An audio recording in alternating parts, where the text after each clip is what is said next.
salue Marie, comblée de grâce, le Seigneur est avec vous. Vous êtes bénie entre toutes les femmes, et Jésus, votre enfant, est béni. Olá, seja bem-vinda a mais uma aula aqui do nosso curso de Mariologia.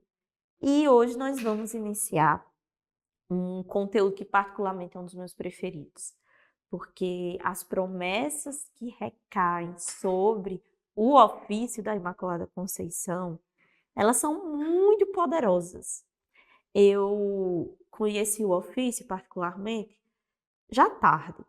Já provavelmente vocês aí tiveram educação católica, conheceu o ofício quando era criança ou adolescente, eu não.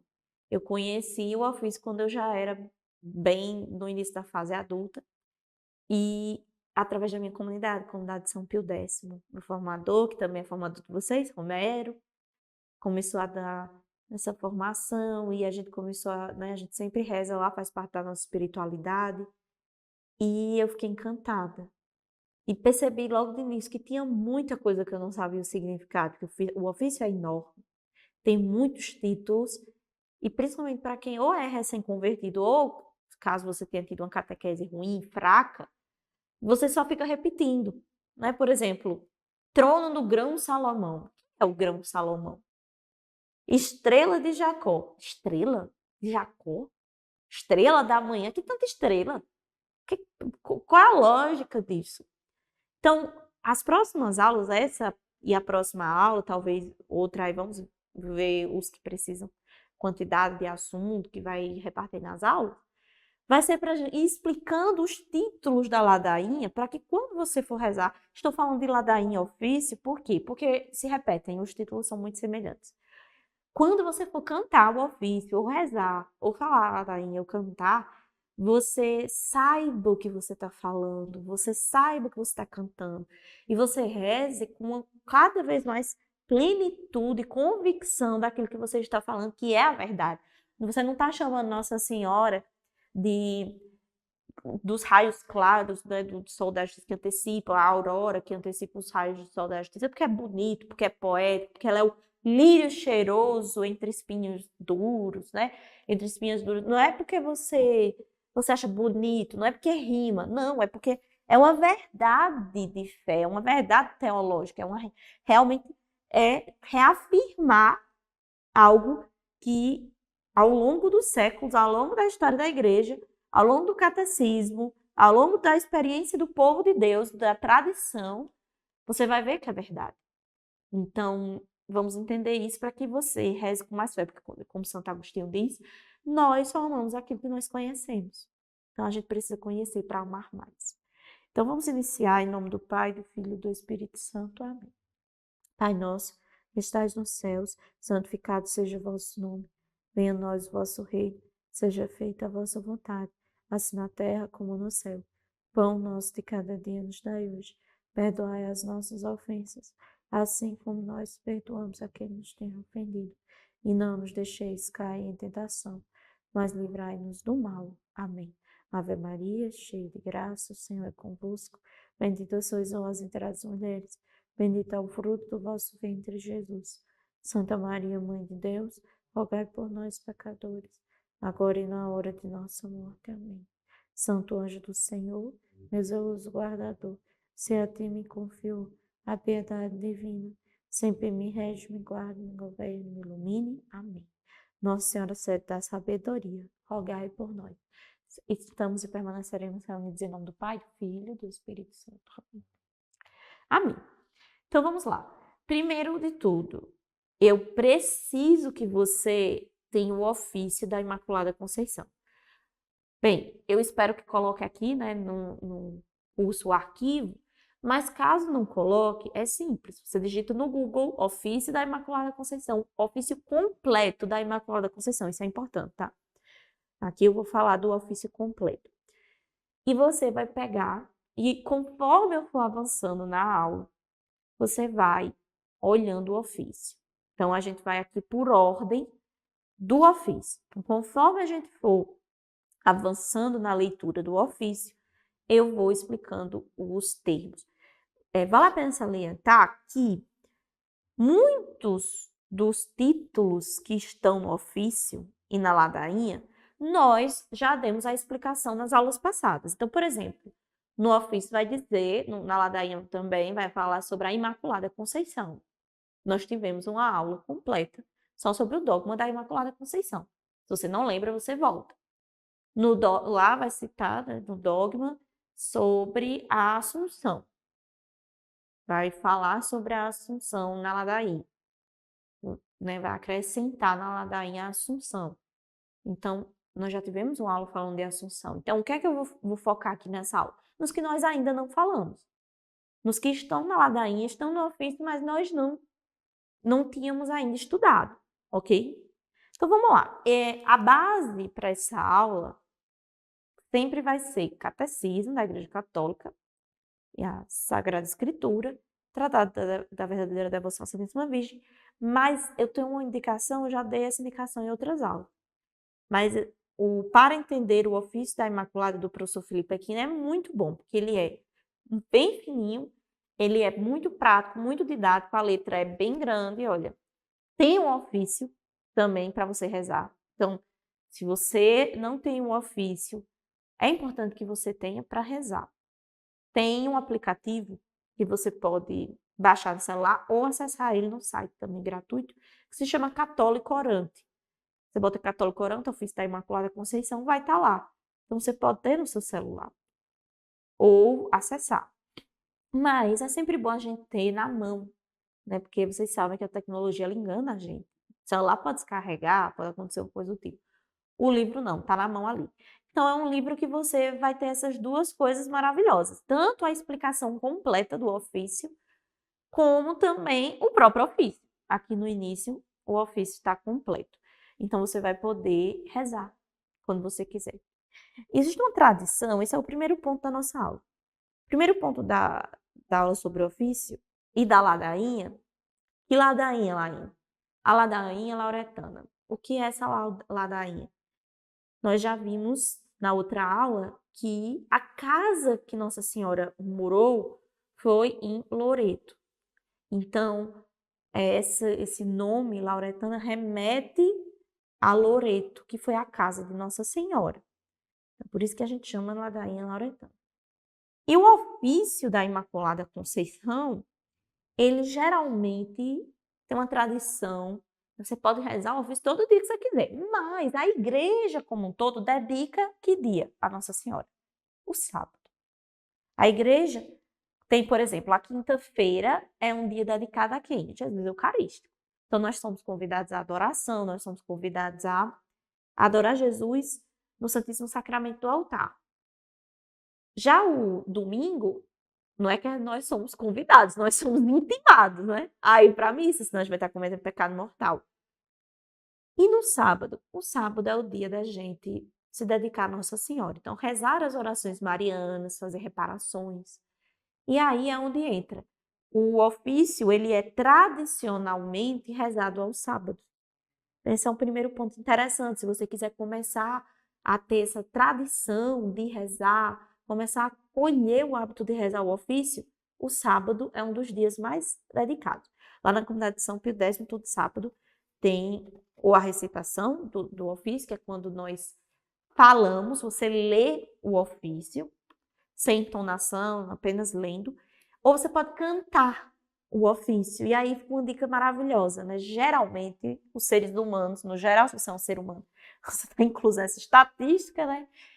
Nós temos uma facilidade maior em memorizar quando algo está musicado. Então, é mais fácil você memorizar com música o ofício do que sem música. E aí existem várias melodias para o mesmo ofício. Então, aqui nas Clarissas, elas cantam uma melodia, lá na comunidade geralmente a gente canta outra, canção nova também. Você vai achar um monte aí na internet, mas sempre com a mesma fórmula, sempre com o mesmo, as mesmas palavras. Então, mas se você quer memorizar, eu aconselho fortemente que você faça isso de forma cantada, porque facilita a memorização. Então, vamos lá, vou abrir aqui o ofício e nós vamos começar falando justamente o que eu disse, né? Vamos começar falando daquilo que não foi falado nas últimas aulas. Laine, primeiro ponto, quem escreveu o ofício? Bem, o ofício não está na Bíblia. Primeiro que não precisa estar na Bíblia. Nós somos católicos, nós não somos protestantes. Então, nós acreditamos em quê? Nossa fé ela é baseada em um tripé: Sagrada Tradição, Sagrado Magistério e Sagrada Escritura. Então, nós temos que a Sagrada Tradição, ela tem o mesmo valor que a tradição escrita, porque a Bíblia é uma tradição também, só que é uma tradição escrita. E a Sagrada Escritura, o Sagrado Magistério, ou seja, a interpretação que foi dada dos bispos com o Papa, as decisões que foi dada em conjunto dos bispos com o Papa. Então, nós temos a Sagrada Escritura, a Sagrada Tradição e o Magistério. Então, a tradição que ela veio vindo desde os apóstolos, veio vindo de Jesus até chegar a nós. Então, a nossa fé é baseada nesses três pilares. Você não pode tirar nenhum deles, porque senão nossa fé cai, fica incompleta. Então, esse é o primeiro ponto, não precisa estar tudo na Bíblia. Tá bom, eu entendi lá, e não precisa estar na Bíblia, mas então quem escreveu? Então, o ofício da Imaculada Conceição, da aproximação, ele foi escrito no século XV por um franciscano, Bernardino de Bustos. Não sei se é assim que se pronuncia, mas é mais ou menos assim. Ele foi escrito nesse século, mas ele só foi aprovado para toda a igreja, né, ter acesso e rezar como oração universal em 1678, pelo Papa Inocêncio IX. Então, o que é que acontece? Você levou um certo tempo, né, desde a escrita até a oração universal, mas quando você vai ler quando você vai ler o ofício, o rezar, o cantar, é literalmente uma síntese da nossa fé em relação à Nossa Senhora. Então, as promessas que tem no ofício, e que como eu sou alegre, como eu sou grata a Deus, e como você, do outro lado, deve ser grata a Deus, pelo Papa Inocêncio ter feito isso. Porque, de repente, se ele não tivesse feito isso, ia ser uma oração que ia se perder ao longo dos séculos. Imagina, 1678 foi que ela foi aprovada para a Igreja Universal, mas ela foi escrita no século XV. Então, talvez tivesse sido apenas mais uma oração que tivesse se perdido. E com a aprovação do Papa, não, chegou até nós. E aí, olha que coisa forte. Quando você reza o ofício, você tem a garantia da igreja que você está clamando Nossa Senhora de forma a realmente pôr em fuga o inimigo. Quantas vezes no ofício, quantas vezes também na ladainha, nós repetimos que Nossa Senhora, ela é um forte esquadrão contra o inimigo. Ela é o terror dos exércitos. Por quê? Porque Nossa Senhora, ela é rainha. Então, por que Nossa Senhora é rainha? Vamos relembrar, também já foi dito em aulas passadas. Nossa Senhora é rainha porque a partir do momento que ela disse sim, o fiat, faça-se a mim segundo a vossa palavra, ela assumiu o cargo de rainha. Por quê? Porque Nosso Senhor Jesus Cristo não tinha esposa. E mesmo no Antigo Testamento, os reis, eles não tinham uma esposa, eles tinham 40 esposas. E aí, quem é que ia ser a rainha?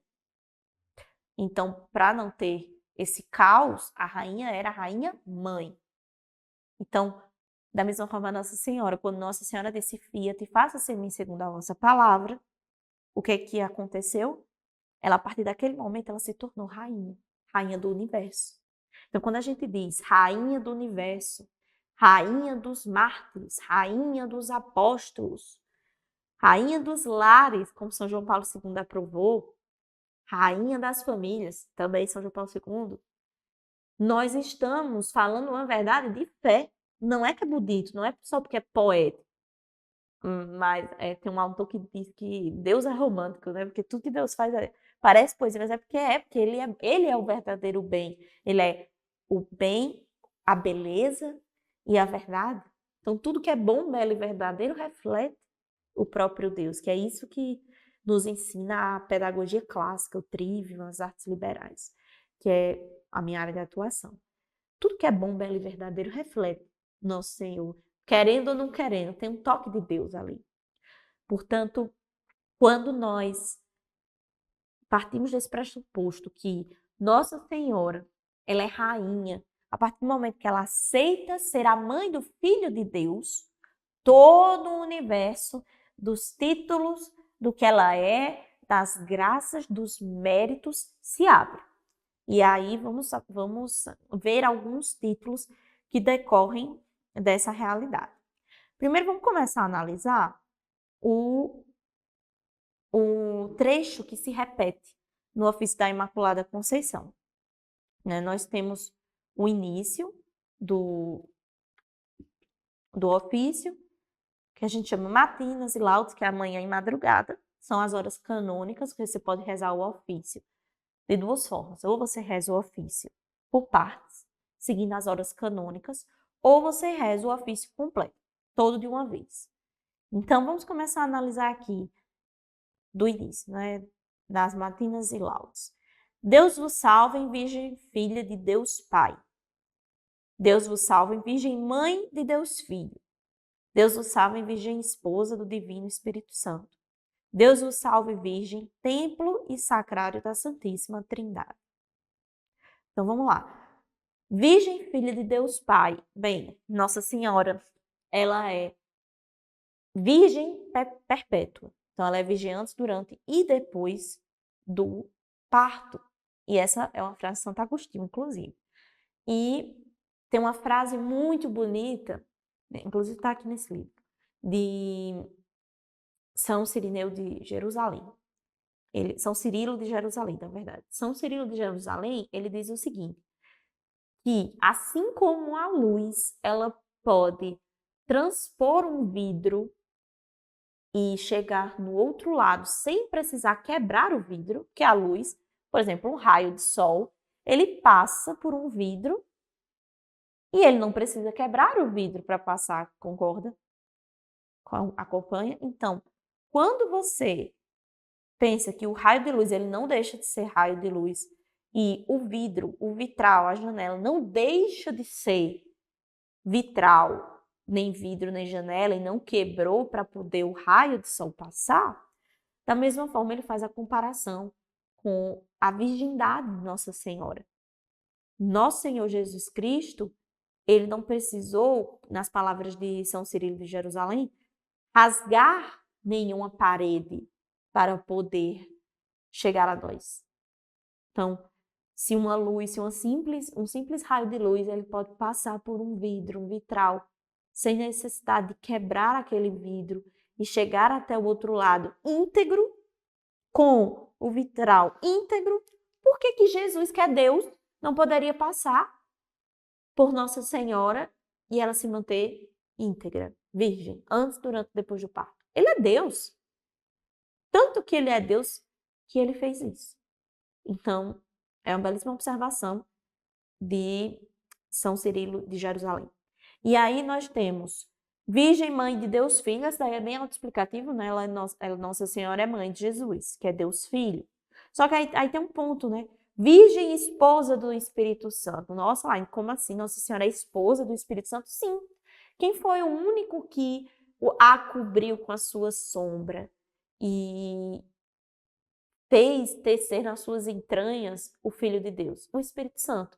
Não era essa a promessa? O Espírito, a sombra do Altíssimo te cobrirá. Então, foi isso que aconteceu. A sombra do Altíssimo cobriu Nossa Senhora e teceu no seu ventre, que é o paraíso das delícias de Deus, Nosso Senhor Jesus Cristo. E quem é o único que pode tocar nas entranhas de alguém? Quem é o único que pode ter acesso a esse nível de intimidade, senão o esposo em relação à esposa? Só o esposo tem esse acesso, essa intimidade com relação à esposa. Por isso que Nossa Senhora, ela é a esposa do Divino Espírito Santo. Porque o Espírito Santo foi quem a fecundou nesse sentido espiritual e sobrenatural. Então, nós temos aí a primeira parte. E aí, Deus o salve, Virgem, templo e sacrário da Santíssima Trindade. Nós vamos ter uma série de explicações para esse ponto. Primeiro, Nossa Senhora, ela é templo. O que é um templo? Templo é uma casa. Então, por que Nossa Senhora, ela é uma casa, né, um templo da Santíssima Trindade? Vamos lá. Primeira questão é que a gente tem no livro de Provérbios, capítulo 9, versículo de 1 a 3. Provérbios, capítulo 9, versículo de 1 a 3. Olha o que está escrito em Provérbios. Vale salientar, Antigo Testamento. Olha como o Antigo Testamento prefigura tanto o Novo, com Jesus, como prefigura propriamente Nossa Senhora. Vamos lá, vou ler para vocês. A sabedoria divina construiu a sua casa, plantando 7 colunas. Preparou o banquete, misturou o vinho e pôs à mesa. Enviou as suas criadas para anunciar: vinde comer do meu pão e beber do vinho que misturei. Então, olha que negócio fantástico essa passagem. Provérbios capítulo 9, versículo de 1 a 3. Deus, que é a própria sabedoria, que o verbo divino se fez carne e habitou entre nós. A sabedoria se fez carne e habitou entre nós. Nosso Senhor. Construiu uma casa. Deus construiu uma casa. Plantando 7 colunas. E o que é que vai ter dentro dessa casa? Olha que interessante. Um banquete. Vinho. Vai ter. E pão. Nada disso é aleatório. Nossa Senhora, de fato, é a casa. Por quê? Porque foi nela que habitou Jesus. E Jesus é o quê? Pão e vinho que vai se transformar em corpo e sangue. Então, Nossa Senhora, primeiro, que de fato ela é a casa. Nossa Senhora é essa coluna. É por isso que nós temos no ofício, nós temos casa dedicada a Deus sempiterno, sempre preservada, virgem do pecado. Nós temos coluna sagrada. Então, a coluna, casa, uma casa dedicada. Tudo isso está dentro dessa passagem. Coluna sagrada, casa dedicada, mesa para Deus ornada. Que mesa é essa? É uma mesa com um banquete em que vai ser servido pão e vinho. Tudo isso está lá em Provérbios, capítulo 9, versículo de 1 a 3. E ainda tem gente que vai dizer, mas uma ofício não está na Bíblia? Porque você não lê direito. Se você ler direito, você vai encontrar, não só o ofício, mas você vai encontrar muito mais. E mesmo que não estivesse, não precisa estar para nós, católicos. Esse é o ponto, tá? Então, vamos lá. Outro ponto sobre a questão dela ser mesa para Deus ornada, casa dedicada a Deus e uma coluna sagrada, a Deus sempiterno, é a frase de São Bernardo de Claraval. São Bernardo de Claraval, ele é um dos melhores para falar de Nossa Senhora. É um grande, enorme santo. E ele foi comentar sobre Nossa Senhora, e ele também chama a atenção para esse ponto, que Nossa Senhora é a coluna forte que sustenta a fé dos seus filhos. Então, Nossa Senhora, sede da sabedoria, ela também é uma grande coluna de fé que me sustenta, que nos sustenta. Então, nada é por acaso. Olha, provavelmente, essa oração que eu vou ler, você já ouviu falar, mas talvez você não soubesse que era São Bernardo de Claraval. Olha lá. Ó tu que te sentes longe da terra firme, levado pelas ondas deste mundo, no meio dos temporais e das tempestades, não desvieis o olhar da luz deste astro, se não quiserdes perecer. Se o vento das tentações se elevar, se o recife das provações se erguer na tua estrada, olha para a estrela, chama por Maria. Se fores sacudido pelas vagas do orgulho, da ambição, da maledicência, do ciúme, olha para a estrela, chama por Maria. Nos perigos, nas angústias, nas dúvidas, pensa em Maria, invoca Maria. Que seu nome nunca se afaste dos teus lábios, que não se afaste do teu coração. E para obter o auxílio da sua oração, não te descuides do seu exemplo de vida. Seguindo-a, terás a certeza de não te desviares, suplicando-lhe de não desesperar, consultando-a de não te enganares. Se ela te segurar, não cairás. Se te proteger, nada terás de temer. Se te conduzir, não te sentirás cansaço. Se te for favorável, atingirás o objetivo. Então, geralmente a gente vê partes dessa oração por aí. A gente vê, na angústia chame por Maria. A gente vê essas pequenas frases, mas essa é uma oração enorme e completa. Inclusive, essa próxima que eu vou ler. E aí você vai, também foi escrita por São Bernardo, e essa já é mais conhecida na igreja, mas tudo isso que eu estou falando aqui, gente, é um pontapé para você pegar. Vai conhecer mais sobre São Bernardo de Claraval, vai ver mais escritos dele sobre Nossa Senhora. E ele não só escreveu sobre Nossa Senhora, não, ele escreveu sobre muitas coisas. Olha só, essa é uma das mais belas orações de Nossa Senhora, na minha opinião, e ela é uma oração antiga da igreja. Lembrai-vos, ó piedosíssima Virgem Maria, que nunca se ouviu dizer que algum daqueles que recorrerem à vossa proteção, imploram vossa assistência, reclamam vosso socorro, fosse por vós desamparado. Animado eu, pois, com igual confiança a vós, Virgem, entre todas singular, como a mãe recorro, de vós me valho, e gemendo sob o peso de meus pecados, me prostro aos vossos pés. Não desprezeis as minhas súplicas, ó Mãe do Filho de Deus humanado, mas dignai-vos de as ouvir propícia e de me alcançar, o que vos rogo. Amém. Então, você escuta e você lembra, né, da oração. A oração da igreja é bem adaptada dessa oração. Tem algumas partes, mas essa é a oração original escrita por São Bernardo de Claraval, que foi adaptada. Então, quantas coisas nós temos em relação à Nossa Senhora, que foi escrito por grandes santos. Isso aqui é um verdadeiro tesouro da igreja. E é um tesouro que está aí na nossa mão. Está aqui na internet, está aqui no livro. Gente, esse livro é muito barato. Eu acho que esse livro custa menos de R$ 20. Sei lá, uns R$ 15, 16, não sei. E às vezes pega a promoção, fica até mais barato. Mas o ponto todo que eu quero dizer é, isso aqui é uma oração que dá para a gente fazer como um ato de contrição. Olha isso daqui. Não desprezeis as minhas súplicas, quando ela diz assim, de vós me vale, gemendo sob o peso dos meus pecados, me prostro aos vossos pés. Então, de repente, você está se preparando para a confissão.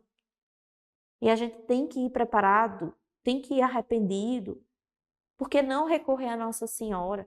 Para que ela traga o Espírito Santo e nos ajude a realmente ficar com o espírito contrito, de coração arrependido. Clame a Nossa Senhora. Você não precisa de palavras bonitas, porque os santos já fizeram isso por nós. Eles já fizeram, já compuseram as palavras bonitas. A gente só precisa repetir de coração. Então, esse é um primeiro ponto sobre casa, coluna, mesa dedicada. Tudo que diz respeito à Nossa Senhora como aquela que sustenta a fé, como aquela que você recorre, e ela é o quê? Quando você está com frio, quando você está cansado, aonde você descansa? Na sua casa. Depois de um dia intenso de trabalho, qual é o primeiro lugar que você quer ir? Nossa, só quero chegar em casa. Por melhor o hotel que você vá, por melhor que tenha sido a viagem, você chega em casa e diz, nossa, como é bom voltar para casa. Porque a casa tem esse caráter de intimidade, de acolhimento, tem esse símbolo para nós de refúgio, de descanso, de alívio. E é por isso que na ladainha lauretana e no ofício nós dizemos que Nossa Senhora, ela é o auxílio dos cristãos, o refúgio dos pecadores, o refúgio, a auxiliadora dos pecadores. Ela é o alívio dos que sofrem, um alívio, o remédio dos enfermos. Por quê? Porque se ela é casa, ela é esse abrigo. Se ela é casa, ela é esse refúgio.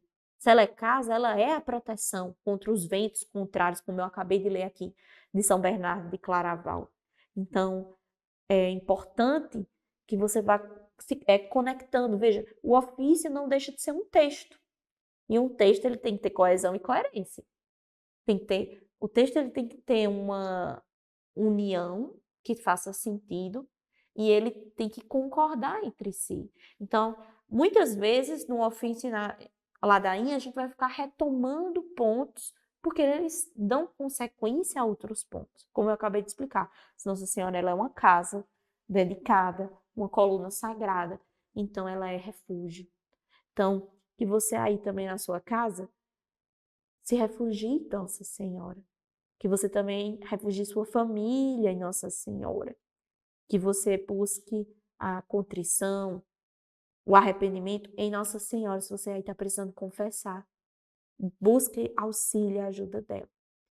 Então, na próxima aula, nós vamos continuar descrevendo outros pontos do ofício. Nós vamos avançar e falar de outros termos que parecem estranhos, mas não são. Eles têm absolutamente tudo a ver com o ofício, tá bom? Então, eu espero que você tenha gostado dessa primeira parte, falando do ofício da ladainha. Eu te espero na próxima aula. Estamos reunidos em nome do Pai, do Filho e do Espírito Santo. Amém. Sede da sabedoria, rogai por nós. Sainte Marie, Mère de Dieu, priez pour nous, pauvres pécheurs.